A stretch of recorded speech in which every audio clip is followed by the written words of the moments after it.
Yeah. So what I'm doing is doing a rest stroke, right? Rest stroke meaning once I pluck the string, it's resting on the second string.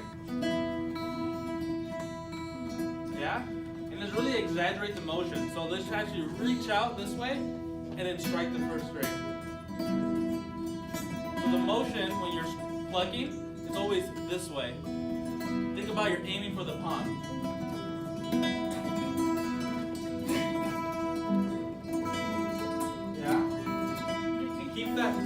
Keep that thumb. We're on the first string only, right? So really high E. And then really rest on the second string. Now, the reason I really want you to kind of stretch out is because when you stretch out this way, you're actually working out both sides of the muscle of the hand. A lot of times we don't really actually use this side, only like for flamenco, right? And then, so if you actually just do stretch it out and pluck, then you're stretching out both sides of the muscles and the tendons. And you start realizing it actually does warm up after a while. Yeah. And then when you're plucking, you notice my hand, it's never touching the soundboard. You never really want the soundboard to be touched because that's where actually a lot of your volume will come from. You want this thing to be vibrating as much as possible.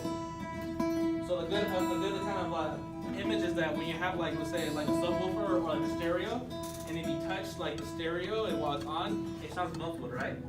So imagine this is the stereo. Don't touch the soundboard. Let it vibrate. It comes on more.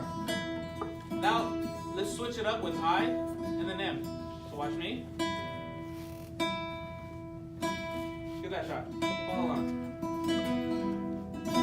See how I'm exaggerating the motion? Really stretch it out.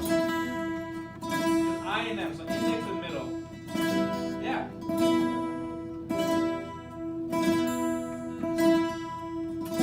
And again, are you breathing? Are your shoulders relaxed?